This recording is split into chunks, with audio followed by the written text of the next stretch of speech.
Cat Black here, fighting back against community treason.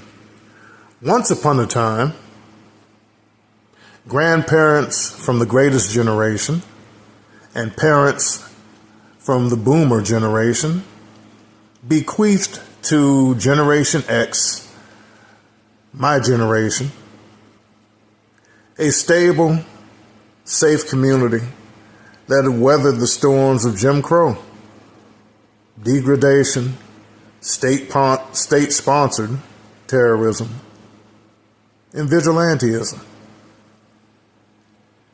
A percentage of my generation looked at this inheritance and decided to open fire on it, to sell super addictive drugs in it, and to largely destroy it.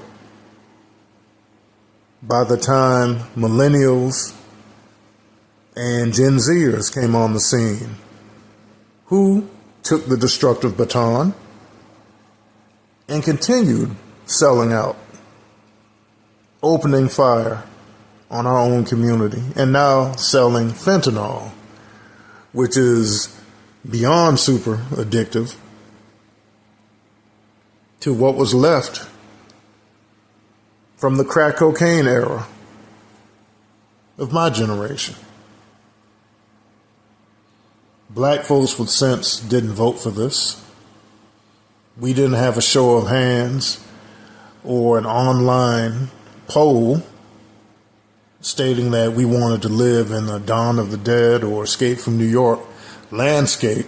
But here we find ourselves. Since the 1990s, I've been part of the mobilized resistance against it.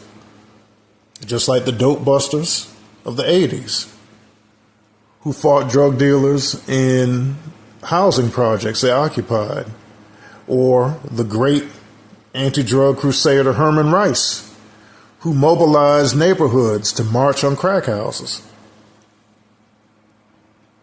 I, too, had to fight back. My grandmother was terrified. The senior citizens in my neighborhood association were scared. There was gunfire in our neighborhood.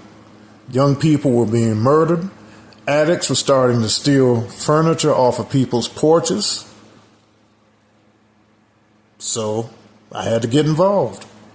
And I did. And I still am.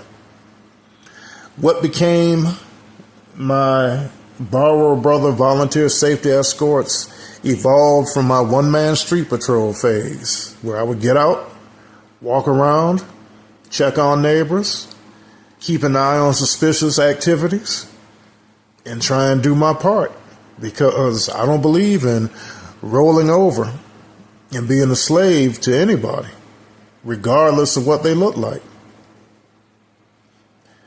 To give you a more low-intensity example, and then I'll give you a high-intensity one afterwards. Over the last year, where I used to live was a nuisance bar that was leased by a black lawyer who was living his ghetto superstar phase, which meant he was bringing that type of mindset to a once quiet block.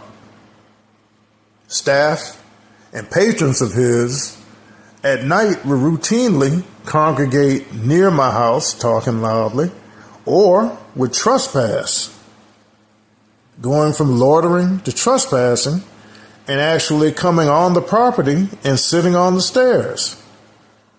Of course, I would displace them, call the police too. Sometimes the police would actually exert themselves to go talk to the bar manager to state my concerns. I would document with film and camera footage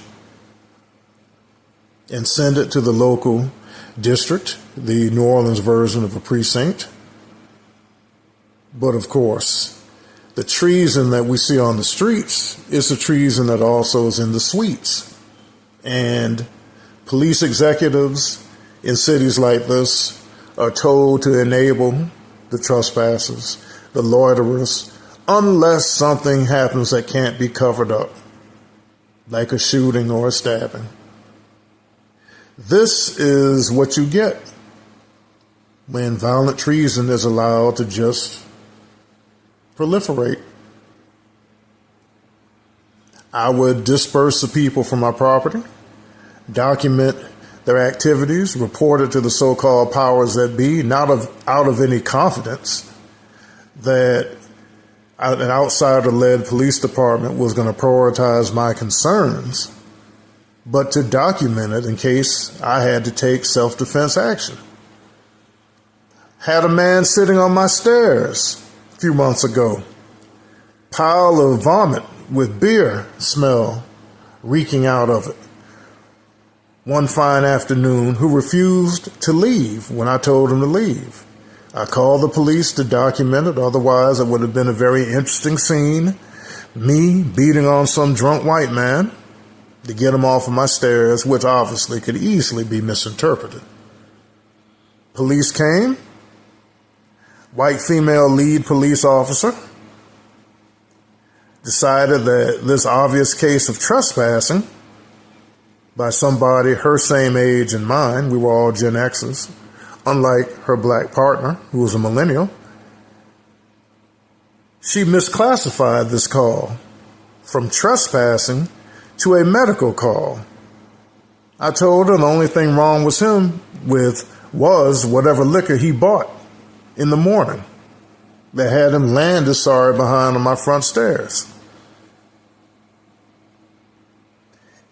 In the midst of this, while we're waiting for the ambulance, because her misclassification was considered official, I called for a sergeant to come. In the midst of this, her black partner, while I was taking a picture of the scene, thought that he had given me the middle finger behind his hand, but he hadn't.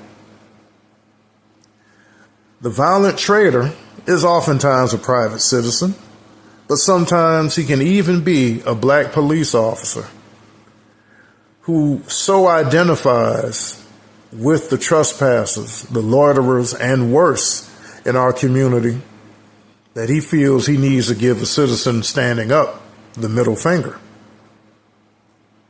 A high-intensity example of this was 3:30 in the morning a few years ago. I was asleep, but I'm a relatively light sleeper. Heard some strange sounds that didn't fit into the other noises that I'd cataloged as being part of the abnormal background where I lived. I immediately grabbed my ballistic safety device and stood where I had practiced. And sure enough, somebody was pulling the air conditioner, ripping it actually, because it was mounted in the window unit, ripped it out of the window and was attempting to climb in.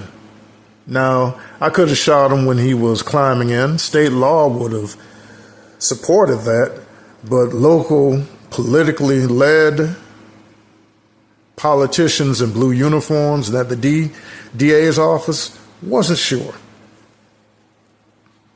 So I said to myself, I'll wait until he steps inside the living room. Then I will defend myself, document the scene, call the police, and they'll have to do some big lying to blame me for defending myself against a pre-dawn home invader in my living room. But fortune smiled upon him. He pulled back the curtain, saw me standing with the weapon aimed at him out of arm's reach so he couldn't grab it, and took off running. This is what you get when community traitors are not adequately arrested nor prosecuted, because I promise you, mine wasn't the first home he broke into. And I regretted not shooting him, not for his benefit, because he deserved it. But I always wonder if he had broken in on a woman by herself, would it have only ended with a burglary? But this is what comes with fighting back against community traitors. You've got to decide, are you going to be a captive? Are you going to be a hostage? Or are you going to fight back? You know, when older activists talk about the struggle, if we don't fight back against this internal threat the way predecessors fought back against external ones, then the struggle was for nothing at all. And I don't believe that. So I'm going to keep fighting. If you'd like to read the article by the same name, check out the link. Have a good day.